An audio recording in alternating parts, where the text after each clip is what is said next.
Doctor ortho Ayurvedic oil और capsule, अब दर्द भी घुटने टेकेगा।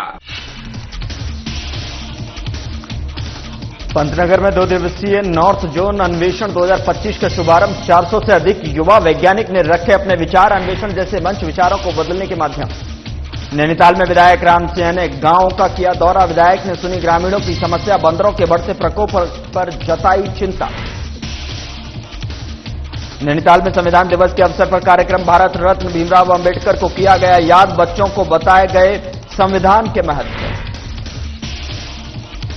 दतियूर में क्षेत्र पंचायत की बैठक संपन्न। पंचायत प्रमुख की अध्यक्षता में हुई बैठक। क्षेत्रीय समस्याओं पर डीएम ने लिया संज्ञान। दिल्ली में आतंकी घटनाओं से पुलिस अलर्ट। नगर और ग्रामीण क्षेत्र में बढ़ाया सुरक्षा व्यवस्था। पुलिस चला रही चेकिंग अभियान।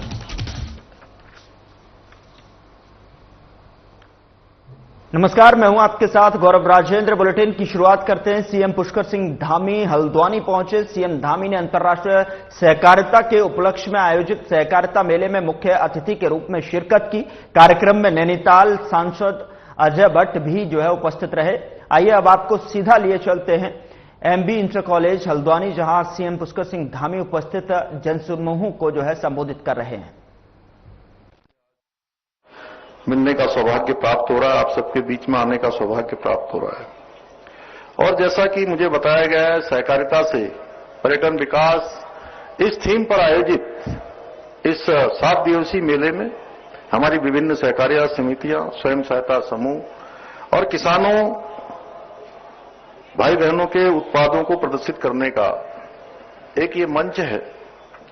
इसके साथ ही सहकारिता के माध्यम से पर्यटन विकास को नई दिशा देना, इको आतिथ्य, इको पर्यटन, होम स्टे संचालन, प्रशिक्षण, स्थानीय व्यंजन प्रदर्शनी, फल एवं कृषि उत्पादों के संवर्धन जैसे विभिन्न कार्यक्रमों का इसमें आयोजन किया जा रहा है। मुझे पूरा विश्वास है कि ये मेला हमारी सहकारिता की भावना को और अधिक मजबूत बनाने में सहायक सिद्ध होगा और साथ ही पर्यटन और स्थानीय अर्थव्यवस्था में भी एक सशक्त भूमिका निभाएगा। भाइयों बहनों, सहकारिता का सिद्धांत, जैसा अभी अजय भट्ट जी ने भी बताया, मानव समाज का एक प्राचीन सिद्धांत रहा है, जिसने सदैव समाज में सहयोग, एकता और सामूहिक प्रगति को बढ़ावा दिया है। जब प्रत्येक व्यक्ति अपने स्वार्थ से ऊपर उठकर समाज के और समग्र हित के लिए, कल्याण के लिए काम करता है, तभी असली समृद्धि और स्थायी विकास संभव हो पाता है। और यही हमारी सहकारिता का आधार है।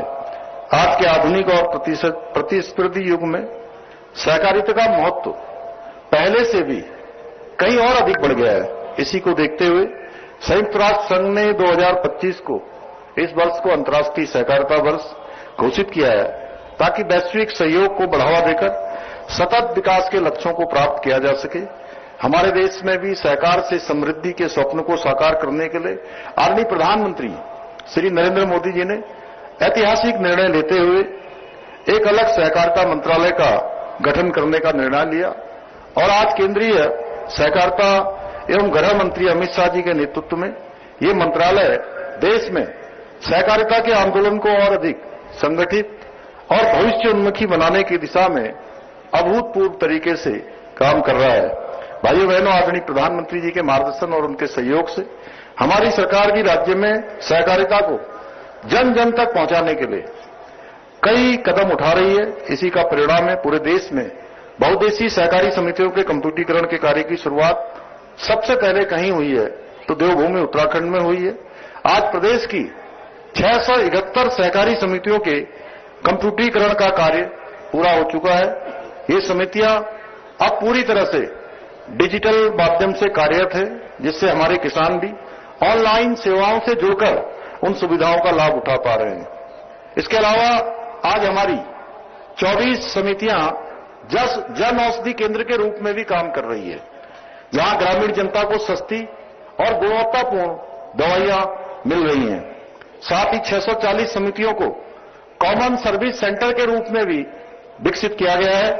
अब ये समितियां केवल ऋण देने तक सीमित नहीं है, बल्कि बीमा, पेंशन, बिजली बिल भुगतान, आधार सेवाओं सहित अनेक डिजिटल सेवाएं भी प्रदान कर रही है। इसके अतिरिक्त मुझे बताया गया है कि 13 जिलों की 5,511 समितियों में से 3,838 समितियों का डेटा राष्ट्रीय सहकारी डेटाबेस पर भी अपलोड कर दिया गया है। इससे सारी जानकारी हमारे सामने एक पारदर्शी तरीके से हमारे सामने उपलब्ध रहेगी। इतना ही नहीं, हमारी सरकार ने फरवरी 2023 से लेकर अब तक 800 नई पैक्स, 248 नई डेयरी समितियां, 116 मत्स्य समितियां गठित की हैं। उत्तराखंड सहकारी संघ द्वारा मिलेट मिशन योजना के अंतर्गत जहां गत वर्ष किसानों से मंडुआ की खरीद एमएसपी 42.90 यानी कि 42 रुपये 90 पैसे प्रति किलो की दर से की गई थी, वहीं इस वर्ष किसानों को और अधिक लाभ पहुंचाने के लिए मंडुआ की खरीद 48 रुपये 86 पैसे प्रति किलो की दर से की जा रही है। यही नहीं, हमारी सरकार दीनदयाल उपाध्याय सहकारिता किसान कल्याण योजना के अंतर्गत जहां एक और किसानों और स्वयं सहायता समूह को पशुपालन, दुग्ध व्यवसाय, मछली पालन, फूलों की खेती जैसे कृषि कार्यों के लिए 5 लाख रुपए तक का ऋण बिना ब्याज के उपलब्ध करा रही है। वहीं सहकारी समितियों के माध्यम से लघु और सीमांत किसानों को 1 लाख रुपए का ब्याज मुक्त फसली ऋण भी दिया जा रहा है। हमारे प्रदेश के सहकारी बैंकिंग क्षेत्र को सशक्त बनाने की दिशा में भी उल्लेखनीय कार्य किया गया है। आज प्रदेश के सहकारी बैंकों में 16,000 करोड़ रुपए से अधिक की जमा पूंजी है, जो इन संस्थाओं के प्रति जनता के भरोसे का स्पष्ट प्रमाण है कि इतनी बड़ी संख्या में लोग आज सहकारी बैंकों में अपना विश्वास व्यक्त कर रहे हैं। उधर पंतनगर गोविंद बल्लभ पंत कृषि एवं प्रौद्योगिकी विश्वविद्यालय में 2 दिवसीय नॉर्थ जोन अन्वेषण 2025 का भव्य शुभारंभ हो गया है। देश के सबसे बड़े छात्र अनुसंधान सम्मेलन में 400 से ज्यादा युवा वैज्ञानिक अपने अनुभव विचार प्रस्तुत कर रहे हैं और मुख्य अतिथि कुमाऊं विश्वविद्यालय के कुलपति प्रोफेसर दीवान सिंह रावत ने दीप प्रज्वलित कर कार्यक्रम का शुभारंभ किया। तो वहीं प्रोफेसर दीवान सिंह रावत ने युवा वैज्ञानिकों को संबोधित करते हुए अनुसंधान और नवाचार के महत्व पर जोर दिया और छात्रों को राष्ट्र निर्माण में अपनी भूमिका निभाने के लिए प्रेरित किया। उन्होंने कहा कि युवाओं का उत्साह और उनके द्वारा प्रस्तुत किए जा रहे समाधान राष्ट्र के भविष्य के लिए आशा की किरण है। अन्वेषण जैसे मंच इन विचारों को हकीकत में बदलने का माध्यम बनते हैं। आगामी 2 दिनों तक चलने वाले इस सम्मेलन में सर्वश्रेष्ठ अनुसंधान परियोजनाओं को सम्मानित किया जाएगा, जो उन्हें राष्ट्रीय स्तर पर पहचान और आगे के अनुसंधान के लिए प्रोत्साहन प्रदान करेगा। यूनिक प्रोग्राम है क्योंकि जितने भी साइंटिफिक प्रोग्राम्स होते हैं वर्ल्ड वाइड, उसमें मैक्सिमम उसमें यह होता है कि साइंस जो लोग करते हैं, साइंटिस्ट लोग जो करते हैं, वो आकर के अपने व्याख्यान देते हैं। But AIU and Pantnagar university का एक अनोखा पहल है कि जिसमें हम स्टूडेंट्स को बुला रहे हैं। तो स्टूडेंट्स का जो यहाँ पर अभी नॉर्थ जोन का फाइनल राउंड चल रहा है, तो ये 2 लेवल में ऑलरेडी इनके कंपटीशन हो चुके हैं, जिसमें बच्चे अपने इनोवेटिव आइडियाज को प्रेजेंट करेंगे और उसका सोसाइटी में क्या इम्पैक्ट पड़ सकता है, तो उसको वो स्टडी किया जाएगा। इंडिया यूनिवर्सिटी एसोसिएशन की ओर से हमें एक जिम्मेवारी मिली है, जिसमें कि इन्वेंशन 2025 एक जो प्रोग्राम है जो इनकी ओर से पूरे देश में होता है, और उसमें नॉर्थ जोन का जो कार्यभार हमें कहा है कि आप यहाँ से बच्चों का एक प्रोग्राम करा के जिसमें रिसर्च का डिस्कशन होगा अलग अलग एरिया में। जैसे हमारे 6 एरिया हैं जिसमें बेसिक साइंस है, अप्लाइड साइंस है, इंजीनियरिंग है, ये आपका मेडिकल है, एग्रीकल्चर है, सब मिलजुल के अपने आपस में डिस्कस करके जो यहाँ से विजेता होंगे वो फाइनल राउंड के लिए देश के जो बाकी जोन है उनके साथ में platform for the vibrant and young researchers, जिनको मैं एक्सपेक्ट करते हैं कि विकसित भारत की जो प्रयास है हमारा उसमें इनके योगदान होगा। तो inject some vitality to the research ecosystem of the country. हमारे देश युवा उनका देश है, बहुत सारी युवा शक्ति हमारी ताकत है, और उनकी जो इनोवेशन, क्रिएटिविटी, आइडियाज उसको चैनलाइज करना और रिसर्च में यूटिलाइज करना। और इसमें से 2 बातें हम एक्सपेक्ट कर रहे हैं, आइदर इनका research enrich the epistemology that is science of knowledge, theory को रिवाइज करे और सोसाइटल इश्यूज जो है उसको एड्रेस करे। और इस बीच बड़ी खबर का रुख करते हैं। बड़ी खबर देहरादून से मिल रही है, जहां पर सीएम धामी की अध्यक्षता में हुई कैबिनेट की बैठक में आए 10 प्रस्ताव, 8 प्रस्तावों को मिली मंजूरी। मुख्यमंत्री अपर सचिव बंशीधर तिवारी ने दी मंत्रिमंडल बैठक के निर्णयों की जानकारी। पर्यावरण संरक्षण का लेखा जोखा सदन पटल पर रखने पर बनी सहमति। अभियोजन विभाग में नए पदों के गठन को दी गई मंजूरी। 46 सहायक अभियोजन अधिकारी के पद सृजित करने का लिया निर्णय। ऊर्जा विभाग का 2022-23 का वार्षिक प्रतिवेदन सदन पटल पर रखने की मिली स्वीकृति। राज्य कैबिनेट ने लिया बड़ा फैसला। मानव वन्य जीव संघर्ष में मृतकों के परिजनों को मिलने वाली राहत राशि को 6 लाख से बढ़ाकर 10 लाख किया। राजधानी में बढ़ते ट्रैफिक की समस्या से निजात दिलाने को लेकर अहम फैसला। मेट्रो नियोग पर शहरी और आवास विभाग मिलकर करेगा काम। महिलाओं को नाइट शिफ्ट में काम करने की मिली मंजूरी। कामकाजी महिलाओं को नाइट शिफ्ट में काम करने के लिए लिखित में देना होगा सहमति पत्र। रात 9 बजे से सुबह 6 बजे तक नाइट शिफ्ट में काम करेंगी महिलाएं। दुकान और स्थापन अध्यादेश के तहत 3 धाराओं में संशोधन करने का निर्णय लिया। शिक्षा विभाग में उदयराज इंटर कॉलेज काशीपुर और अन्य मामलों में पुनः परीक्षण करने का निर्णय लिया।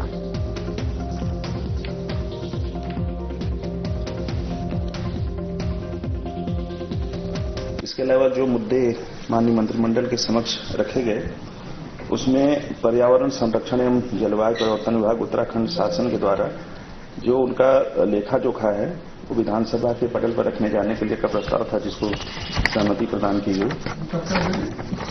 जी 2024-25 पृथक से दे भी देंगे आप लोगों को। प्रस्ताव भी श्रम विभाग का था। इसमें दुकान और स्थापन अध्यादेश 2025 के माध्यम से उत्तराखंड दुकान और स्थापन अधिनियम 2017 की धारा 1, 2, 8 एवं धारा 19 में संशोधन किया जा रहा है। इन संशोधनों से छोटे प्रतिष्ठानों पर अतिरिक्त बोझ नहीं पड़ेगा और वो अपनी आर्थिक गतिविधि सुचारू रूप से संचालित कर सकेंगे। प्रतिष्ठानों में काम करने वाले कर्मकारों को कानून के अंतर्गत सभी लाभ प्राप्त होंगे। इससे निवेश को प्रोत्साहन मिलेगा। दुकानों में स्थापनों में काम करने वाले समय में लचीलापन आएगा, प्रशासनिक बोझ कम होगा। उक्त के अतिरिक्त इससे दुकानों एवं स्थापनों की कार्यक्षमता बढ़ेगी। ये आपको पता होगा, जो भारत सरकार ने अभी एक नया नहीं बताया, उसी को एक तरह से अडॉप्ट किया है इन्होंने। 2 शिक्षा विभाग के थे, स्थगित किए गए। माननीय न्यायालय का मैटर था, उसको दोबारा परीक्षण के लिए कहा गया है। अभी बता दें, उच्च न्यायालय में योजित रिट याचिका संख्या 2340-23-40-2014 में committee of management Udayraj inter college Kashipur एवं अन्य में माननीय न्यायालय द्वारा पारित आदेश 28/7/17 के अनुपालन में दिशा निर्देश प्राप्त करने के लिए अनुरोध किया गया था, जिसमें एक विज्ञप्ति जारी हुई थी और विज्ञप्ति के अगेंस्ट रिक्रूटमेंट हुए थे। तो कुछ लोग चले गए थे, उनकी रिक्रूटमेंट दूसरे जो मैनेजमेंट कॉलेज से निरस्त हो गए थे। उनका इसी के आधार पर हमको भी अनुमति दे दिया जाए। ठीक है, तो उसमें माननीय मंत्रिमंडल ने निर्णय लिया है कि इसको पुनः परीक्षण कर लें कि उसी के समान है या उससे अलग है, या इसका कोई और रास्ता निकल सकता है। बट पर्टिकुलर एक विद्यालय का मैटर था, पर्टिकुलर एक मैटर था। दूसरा था चतुर्थ, पंचम और छठे वेतनमानों से ही शिक्षकों को निर्धारित नियमित सेवा अवधि के आधार पर चयन प्रोन्नत वेतनमान प्रदान किए जाने की व्यवस्था लागू थी। शिक्षकों का वेतन साधारण वेतनमान में प्राप्त वेतन स्तर से चयन वेतनमान प्रोन्नत वेतनमान स्तर प्राप्त होने पर अगले प्रक्रम में निर्धारित किए जाने की व्यवस्था थी।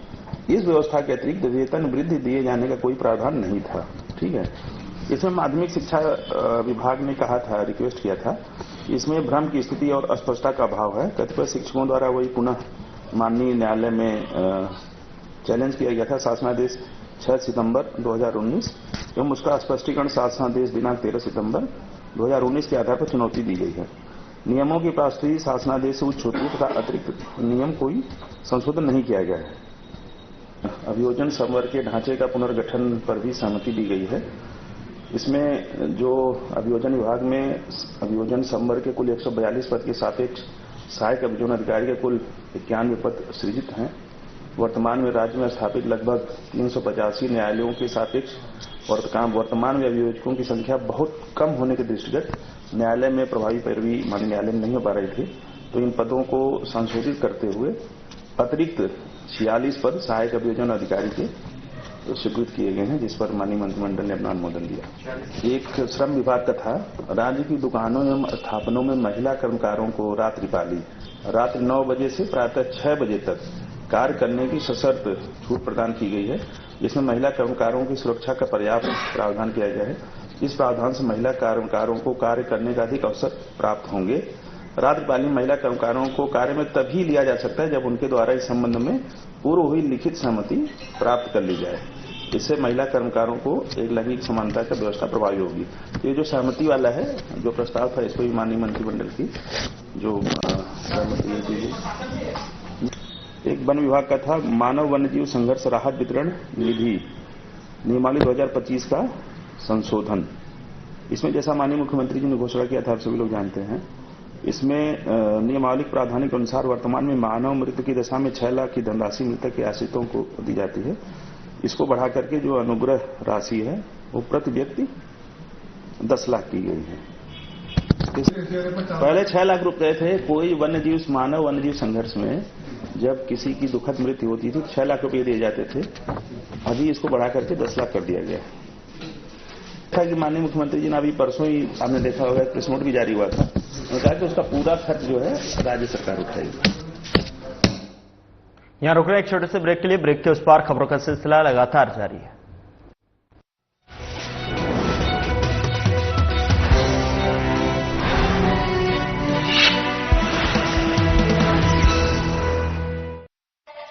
क्या आप इस खूबसूरत से देहरादून में अपना एक प्यारा सा आशियाना चाहेंगे? वेल, MDDA लाए हैं देहरादून के प्रीमियम लोकेशन पर ISBT housing scheme, an upcoming modern society. एक परफेक्ट रेजिडेंशियल लोकेशन क्या होती है, जहां से bus station, market, schools, airport सब नजदीक हो। और ऐसी ही प्रीमियम लोकेशन पर है ISBT हाउसिंग स्कीम, जो कि है हरिद्वार बाईपास रोड पर। This is a 3 BHK and this is GST free. Let's take a quick flat tour.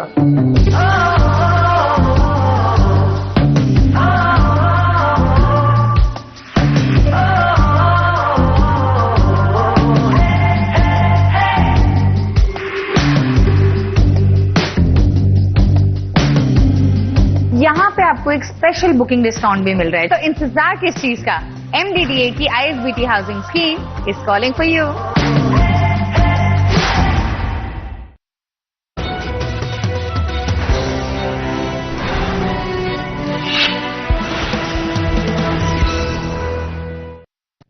Break के बाद स्वागत है आपका। खबरों में आगे बढ़ते हैं। विधायक राम सिंह खेड़ा ने भीमताल क्षेत्र के विभिन्न गांवों का दौरा किया और इस दौरान उन्होंने ग्रामीणों की समस्याओं को सुना। ग्रामीणों ने बंदरों के बढ़ते आतंक को विधायक राम सिंह खेड़ा के समक्ष रखा और ग्रामीणों ने बताया कि क्षेत्र में बंदरों का प्रकोप लगातार बढ़ता जा रहा है। बंदर बाजारों में पहुंचकर व्यापारियों की दुकानों से सामान उठा ले जाते हैं। राह चलते ग्रामीणों के हाथ से सामान छीन रहे हैं। यहां तक कि घरों के भीतर घुसकर राशन और अन्य सामान भी ले जा रहे हैं। पहाड़ी क्षेत्रों में बंदरों ने खेतीबाड़ी को बुरी तरह से चौपट कर दिया है, जिससे किसान आर्थिक नुकसान झेल रहे हैं। ग्रामीणों की समस्याएं सुनने के बाद विधायक राम सिंह खेड़ा ने वन प्रभाग नैनीताल के DFO से दूरभाष पर वार्ता कर भीमताल क्षेत्र में बंदरों के बढ़ते प्रकोप पर गंभीर चिंता जताई है। विधायक खेड़ा ने DFO को निर्देश दिए कि भीमताल विधानसभा क्षेत्र के नगर सहित 4 ब्लॉकों में वन विभाग की अलग अलग टीमें तैनात की जाएं। साथ ही जगह जगह पर पिंजरे लगाकर बंदरों को पकड़ा जाए और उन्हें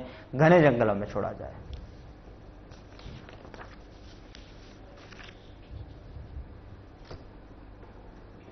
उधर नैनीताल में बीजेपी नगर मंडल ने संविधान दिवस के अवसर पर एक कार्यक्रम का आयोजन किया और इस दौरान सभी ने भारत रत्न बाबा भीमराव अंबेडकर को याद किया। इस अवसर पर स्कूल की छात्राओं और शिक्षकों ने राष्ट्रगान वंदे मातरम के 150 वर्ष पूर्ण होने पर वंदे मातरम का गायन किया और साथ ही स्कूल के बच्चों को संविधान की महत्वता से अवगत कराते हुए उन्हें संविधान की शपथ भी दिलाई। देशभक्ति से सराबोर इस कार्यक्रम ने राष्ट्र के प्रति कर्तव्य और उत्तरदायित्व की भावना को और अधिक प्रबल किया।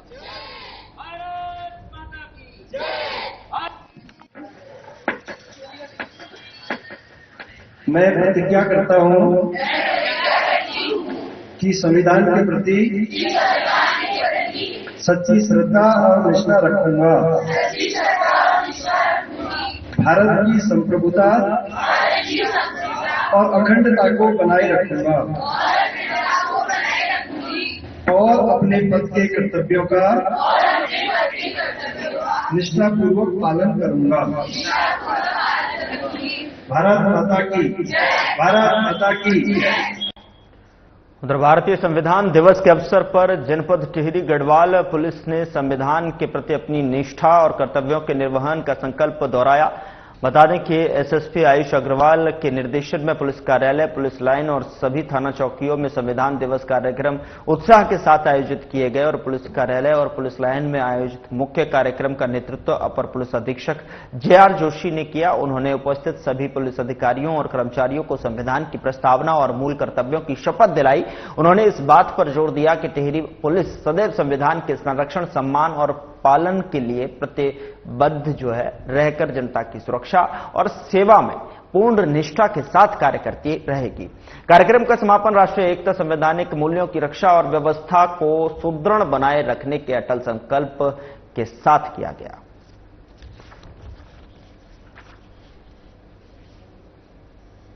अभिव्यक्ति, विश्वास, धर्म और उपासना की स्वतंत्रता, प्रतिष्ठा और अवसर की समता प्राप्त कराने के लिए तथा उन सब में व्यक्ति की गरिमा और राष्ट्र की एकता और अखंडता सुनिश्चित कराने वाली बंधुता बढ़ाने के लिए दृढ़ संकल्प होकर अपनी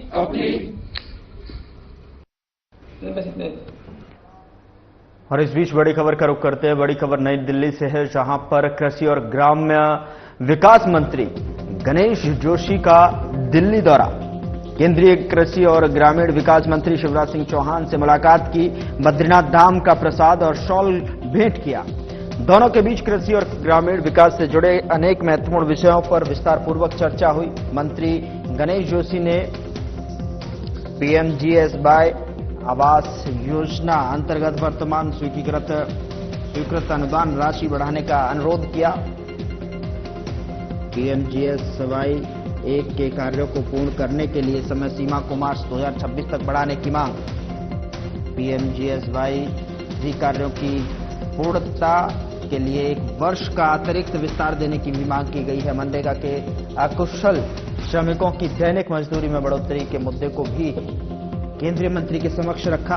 मजदूरी दर को वर्तमान बाजार दरों के अनुरूप संशोधित किया जाना आवश्यक है। श्रमिकों के हितों की समुचित रक्षा हो सके सुनिश्चित।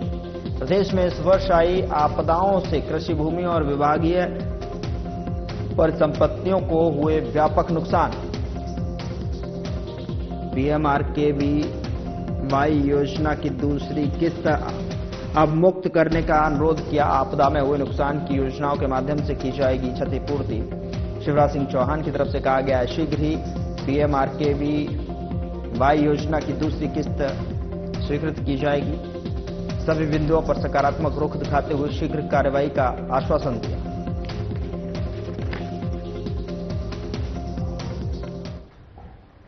चलिए खबरों में आगे बढ़ते हैं। जौनपुर क्षेत्रांतर्गत विकासखंड मुख्यालय सभागार में क्षेत्र पंचायत प्रमुख सीता मोवार की अध्यक्षता में क्षेत्र पंचायत की बैठक संपन्न हुई और बैठक में मुख्य अतिथि के रूप में उपस्थित डीएम नितिका खंडेलवाल ने सदस्यों द्वारा उठाए गए विभिन्न क्षेत्रीय मुद्दों को सुना। डीएम ने संबंधित विभागों को गंभीरता और प्राथमिकता के साथ आवश्यक कार्यवाही करने के निर्देश दिए। मौके पर लिखित रूप से 40 से अधिक प्रस्ताव प्राप्त हुए हैं। बैठक में विभागीय अधिकारियों ने अपनी अपनी योजनाओं और कार्यों की विस्तृत जानकारी प्रस्तुत की और डीएम ने कहा कि किसी भी विभाग की योजनाएं धरातल पर आमजन की आवश्यकताओं के अनुरूप लागू की जाएंगी। उन्होंने बताया कि आपदा में क्षतिग्रस्त हुए सड़कों की मरम्मत कराई जा चुकी है और शेष सड़कों को प्राथमिकता पर चिन्हित कर प्रस्ताव शासन को भेजा गया है। अगले माह से धरातल पर कार्य प्रारंभ किए जाएंगे। के बाद हमारे जौनपुर ब्लॉक में पहली बीडीसी थी और मैं धन्यवाद देना चाहूंगी यहाँ पे प्रमुख जी के और हमारे जो प्रदेश प्रमुख और जिला प्रमुख भी थे और यहाँ पे समस्त बीडीसी मेंबर्स उन्होंने बहुत ही बढ़ चढ़ के प्रतिभा किया। और जो बीडीसी का एक मेन पर्पस होता है कि जो ब्लॉक की हमारी मेन मुद्दे हैं, हमारे जो इश्यूज हैं विभिन्न विभाग के, एक तो विभाग द्वारा जानकारी भी दी जाती है और वो विभाग से जो मुद्दे हैं वो बीडीसी में सारे प्रस्ताव आते हैं, विभाग उसको एक एक करके टेकअप भी करते हैं। जो लोगों के मुद्दे हैं उसको देखा जाता है। मुख्यतः यहाँ पे अगर मैं बात करूँ तो हमने देखा कि वन विभाग को लेकर भी लोगों के मुद्दे हैं, शिक्षा विभाग को लेकर भी काफी मुद्दे हैं जो हमने नोट किए हैं, क्योंकि टीचर्स भी काफी इधर से उधर हैं तो उन लोगों की व्यवस्था कर दी है। उद्यान और कृषि का हम लोगों ने एक सेशन ये किया कि उद्यान और कृषि का जो केसीसी के द्वारा लोगों को इंश्योरेंस मिलता है उसका लाभ मिल पाए। और जो मेन मुद्दा है कि अभी जैसे हम जानते हैं कि जौनपुर ब्लॉक में एक बहुत ही बड़ी आपदा आई थी जिसमें हमारा पूरा सगलाना क्षेत्र प्रभावित हुआ था, उसके आपदा के काफी सारे प्रस्ताव जो हैं वो अभी हम लोगों को पारित करने हैं, काफी कुछ कर भी दिए हैं और जो इंश्योरेंस भी लोगों को मिलना है वो हम लोग दिलवाएंगे विधिवत। उसके अलावा जो अभी पीडब्ल्यूडी की सड़कें और पीएमजीएसवाई की सड़कें हैं जो पहले फेज में टेकअप कर ली गई हैं और गड्ढा मुक्त कर ली गई हैं, लोगों द्वारा जो प्रस्ताव दिए गए हैं वो नोट करेंगे, बजट की मांग भेजी जाएगी और बजट की मांग के अनुरूप उस तरीके से कार्य भी किया जाएगा। उसके अलावा कुछ बहुत अच्छे बेहतरीन सुझाव भी लोगों के आए हैं। सहकारी समितियों का भी एक सुझाव आया है कि जो बीज उनके द्वारा दिए जाते हैं वो समय पे नहीं दिए जाते हैं, अगर वो समय पे देंगे तो लोगों को लाभ होगा। तो ये सब चीजों को भी हम लोग लेके जाते हैं। बीडीसी में आने का 2 फायदे होते हैं, तो ये भी जरूरी होता है कि हम लोग क्षेत्र के मुद्दों को कैसे रिजॉल्व कर सकते हैं जिले तक को भी, और कुछ ऐसे मुद्दे जिसमें नीतिगत निर्णय चाहिए वो यहाँ से हम लोग ऊपर प्रस्ताव भेजेंगे। और माननीय मुख्यमंत्री जी के भी स्ट्रिक्ट निर्देश इसमें होते हैं कि प्रत्येक बीडीसी बैठक में सारे जिला स्तरीय अधिकारी, जिलाधिकारी या मुख्य विकास अधिकारी प्रतिभाग करें, ताकि हमें समय समय पे क्षेत्र की सिचुएशन पता चलती जाए और जो आंकड़े हमें वहां भेजने हैं या जो पूर्वज में शासन चाहिए वो हमें मिल जाए। फिलहाल बुलेटिन में इतना ही। नमस्कार।